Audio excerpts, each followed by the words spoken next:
Hey everybody, welcome to this week's episode of Power Factor. Today we are going to review the MEC 300E portable trap. Now, interesting story on this.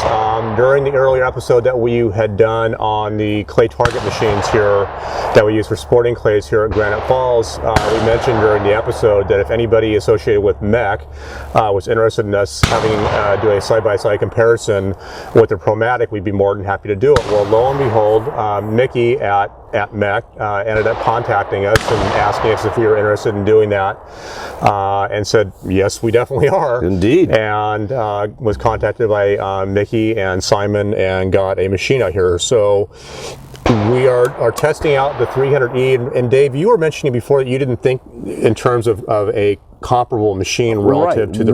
Having gone through the specifications of the MECs, as we've been looking at those for the club, that really the 306 I would have thought would have been what they would have tried to put up against the Ranger, and kind of what I was anticipating. So when they said the 300E, which is kind of their small club baseline machine, it's like, okay, we'll see how this plays. But I had to rethink right after we got our hands on it, because there's a very fine clay slinger here in town, and we're very favorably impressed with both of these machines. Let me stress that they are awesome machines that do such a wide variety, and they are very similar, as even a casual glance will indicate, but there are some differences in manufacturing philosophies between MEC and Promatic and how they're producing their machines.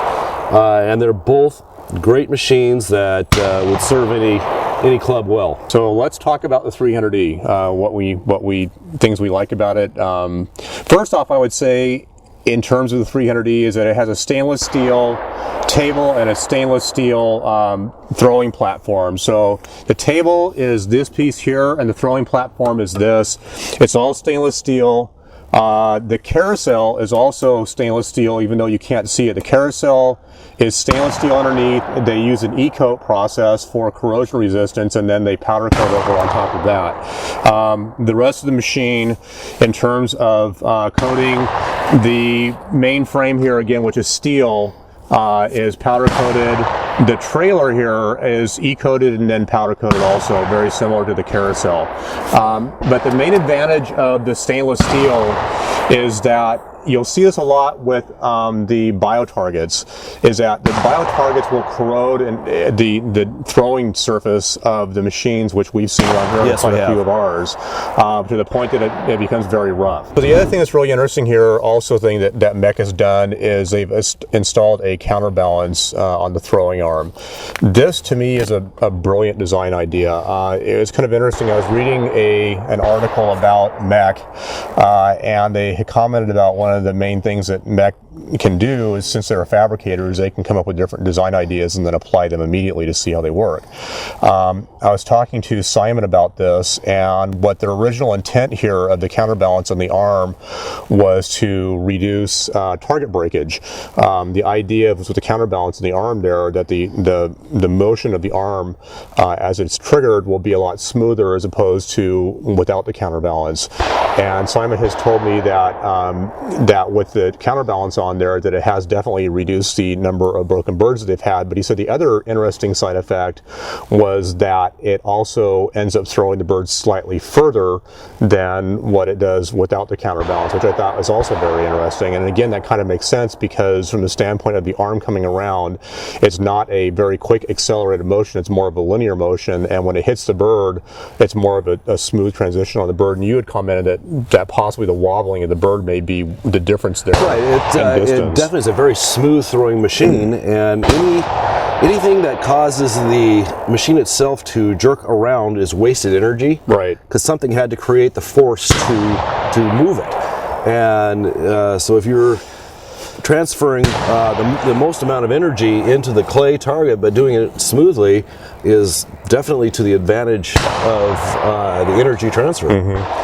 The other thing that's really interesting about the counterbalance is that In terms of balancing the arm out, you now have effectively a mass on both sides of the main bearing shaft here. You have the mass of the arm itself and then the counterbalance. And because of that, when the arm trips, you basically have equal weight around the center pivot point. You don't have any G-forces or any excessive G-forces in perpendicular directions relative to the main bearing to cause wear.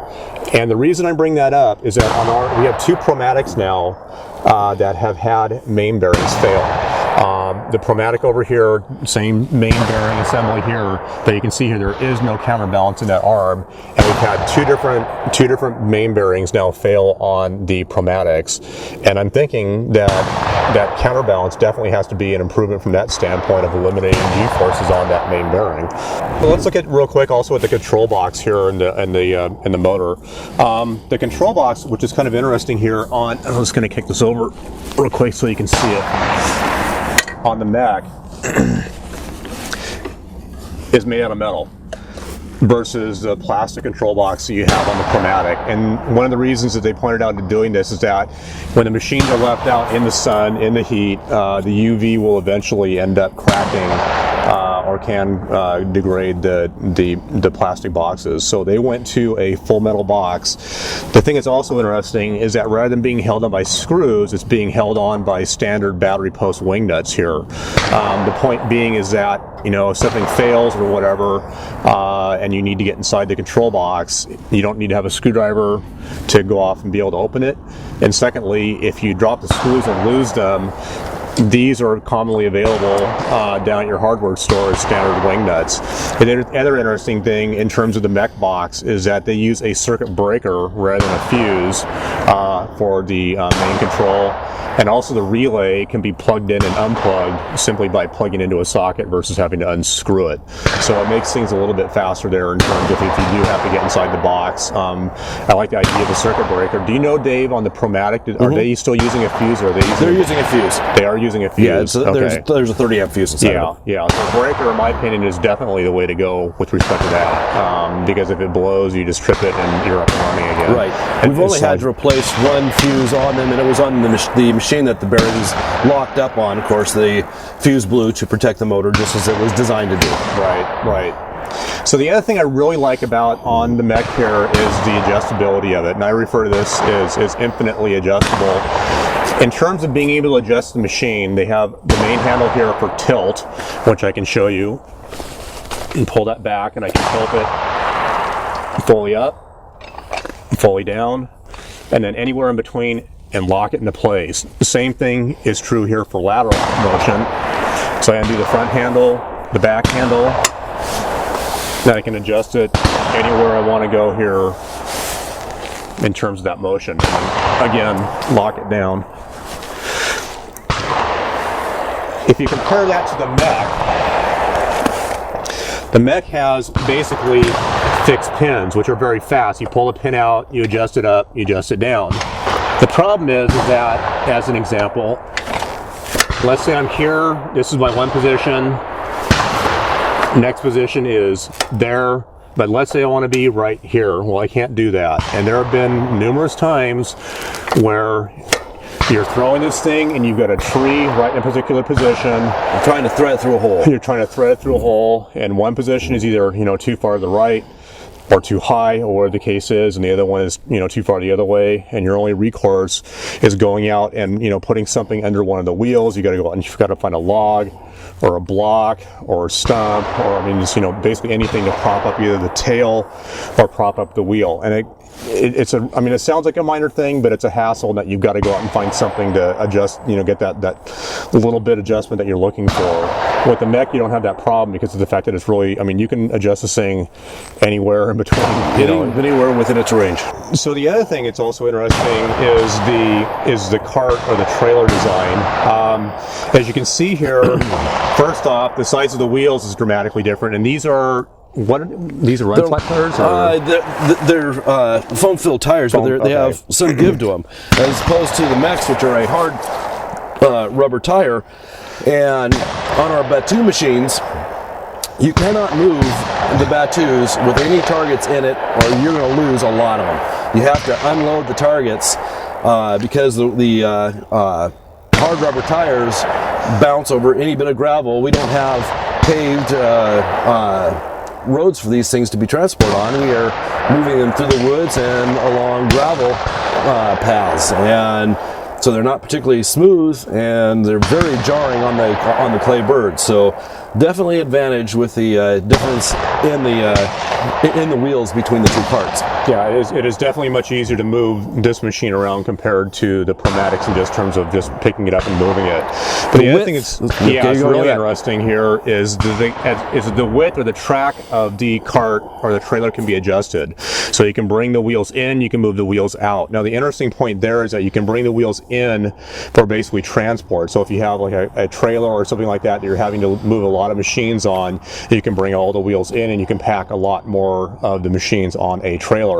But the other nice thing is that you can then move the wheels out, and the time that really becomes beneficial is that if you have the machine fully cranked over, fully loaded, a lot of birds in it, and there's a lot of weight basically hanging off one way or the other on the machine. We've had problems before in the Promatics. It hasn't happened a lot, but it has happened twice, where there was so much weight, top end weight, because of the birds that it caused the machine to tip over. That's not a problem that you're going to run into here with this, because of the fact that you can just slide the wheel out, increase the track of it to counterbalance or counter offset the weight of the carriage. So I was going to say, speaking of connectors, the other thing that we were really happy to see is that MEC has gone to the same 110 connector that we use everywhere. Well, actually, what we did is we went to, yeah, I was going to say, in reality, it was, we stole the idea from them, not them stealing the idea from us. So just to set the record straight, but the Promatic comes with their own proprietary connector on it. Right. And the MECs come with a standard, I'm just going to call it a 110 connector on it.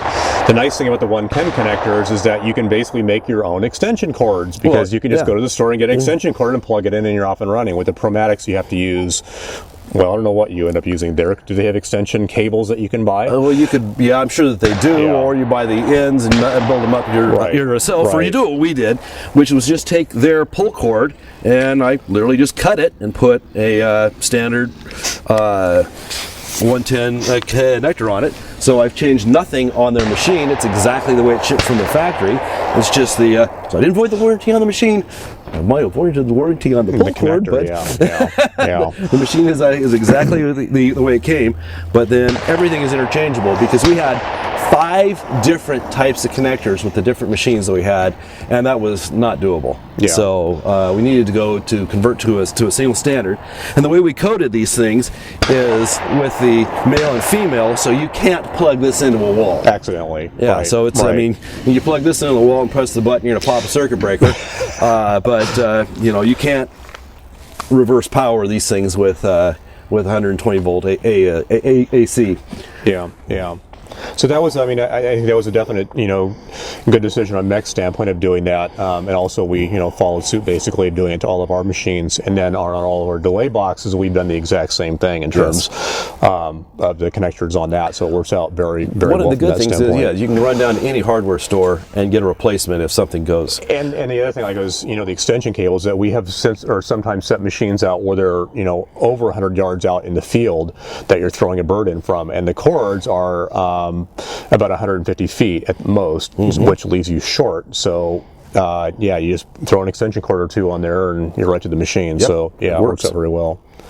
So enough talking, let's actually see the machines in action here. So let's get this thing flattened out here, and first off we'll see how smooth the MEC is, and then we'll put these things to their extremes and see how they do. So just to get a feel here for how smooth the MEC is relative to the Promatic here, I'm just going to fire off 3 birds here real quick, and you can see how just in terms of sound, but you can just kind of see how smooth it is. So here we go.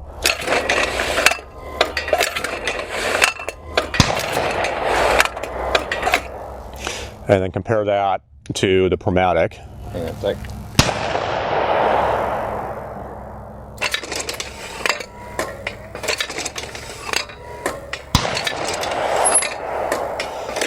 So what I'm noticing here, which is interesting, is notice how the table jiggles. I did.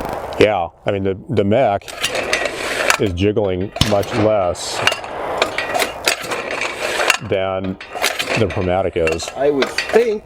That's the counterbalance. Well, I would think it would be not only the counterbalance, but I would also think you would get a better consistency for the trajectory of the clay that way, because any kind of movement in that table Right, true. is going to impact something on the clay. Right, right. I mean, I haven't exactly gone out there and measured it and proved it and everything else Yeah, like that, but just yeah. looking at it. So basically, you can see the two machines compare very similarly. Again, there are certain things that MEC has done here, I would say, that are improvement over the Promatic. But I think two really key important points here, or final points I'd like to make. One, the Promatic the MEC is made here in the United States, made by U.S. employees here in the U.S. versus the Promatic, which comes from the U.K. The other thing is that the MEC is about $700 cheaper than the Promatic. So for similar machines, this one, in terms of initial cost of ownership, is going to be cheaper, and in the long haul, because of the parts, will also probably end up being cheaper. The other nice thing that MEC has done or taken into consideration is that they've used a lot of the same parts that the Promatics use. So the gearboxes, the motors, and whatnot. If you have a large, supply of replacement parts for your Promatics, there's a good chance that they will also work on the MEC machines. So basically, that's it. We're very favorably impressed here by the MEC here at our club.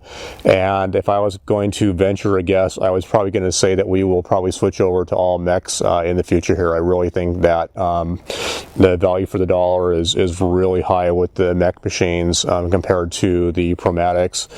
We really like what we see, and I think MEC has a new customer now here, at least at our club. So again, want to thank Mickey and Simon for allowing us the opportunity to test the trap here on the range, doing a side-by-side comparison to the Promatic. I want to thank you, the viewers, for taking the time to watch this, and we hope to see you in the future. Again, if you have any questions for us, email is powerfactorshow@gmail.com. You can comment on the Facebook page at facebook.com/powerfactorshow. And as always, the website is powerfactorshow.com. Anyway, again, thanks for tuning in. We'll see you next time.